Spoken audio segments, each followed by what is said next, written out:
2-0 lamang ang Cagayan na ito ang malaking problema para sa FEU habang inumpisa natin itong third set. Itong FEU, sana ang attitude nila makanakaw ng kahit isang set, di ba? Oo, dala yung score naman nila. Mukhang paganda ng paganda yung nilalaro nila mula ng first set yung second set. Kaya lang halos sinirox. Parang nga pagdating ng kalagitnaan, pull away itong Cagayan. At pag pull away, halos the same din.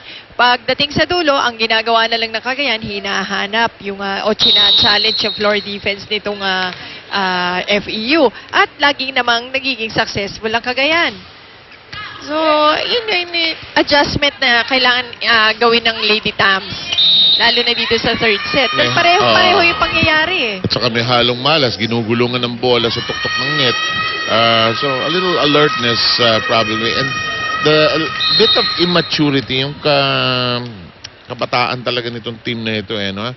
Kitang-kita mo as Soraya's power serve is being played at hulog, basa ni Tabakero. Tipachot. Easy over. Ayun na naman, wala na namang tao dun sa depensa ng FEU. Hindi naman kalakasan yung palo. Pero, again, Cagayan, able to take that point. You know, this is the same way, this is the same route that teams that are in transition, like Ateneo, UST, diba? Teams that suddenly have a program. And I like the fact that they have new players, some players that are in works in progress actually, no?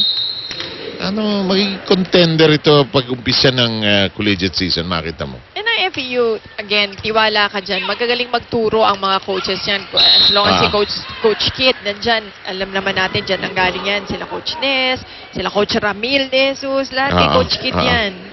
If it's one family pizza, it's gotta be Shakey's. And the old guy must feel very proud also na puro coach na yung mga dating player nila. No? So sure. Ang dami pa niyan.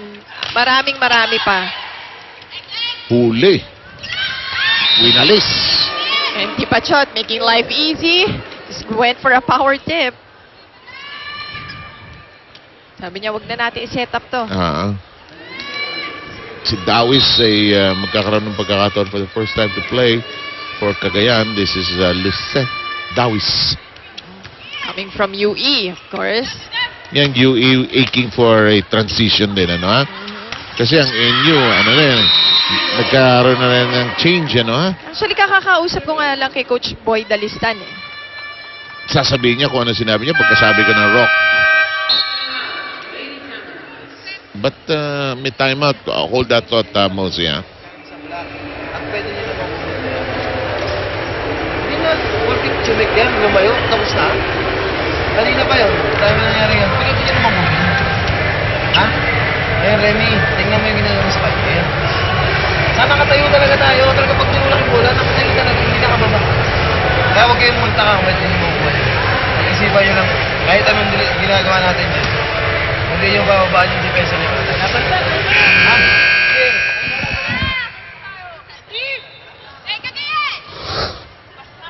With the score at 5-1. Ito yung hindi naman kalakasan. Ano yung sasabihin mo? Well, yung kay Coach Boy Dalistan nga of UE, sinasabi nga niya sa akin na ang mahirap lang talaga sa team ay yung hindi makarecruit eh. Rexona antiperspirant deodorant, it won't let you down.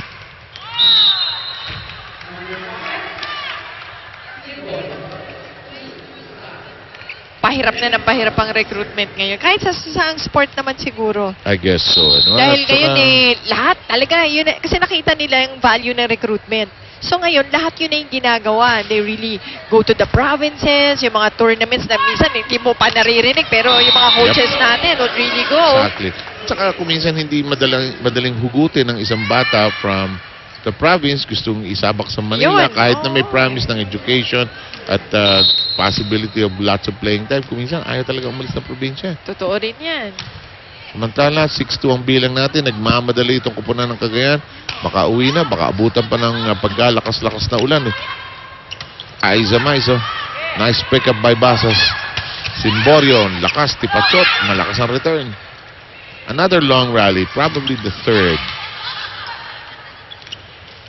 Tabakero, huli, and Junela swims for it. bantay na bantay yun ni Simborio at ni Malabanan. Kanina, nangyari na rin yan nung first set. Watch this. Rexona antiperspirant deodorant. It won't let you down. Boom. Ganda ng block. You know, miskid talaga swimming. You hate that drill when you have to do it in practice. But when it's game time, labas yan, ha? And that's long. It becomes instinctive. Correct. Marunong din pala tumawa ito. Sabi ko sa'yo itong Cagayan, it's as if they are enjoying each Pag- other's company. When Yan ang you're, importante. we were worried about it considering that they were such an all-star lineup. It's 8-3 and things are just looking sunshiny good for the Rising Suns.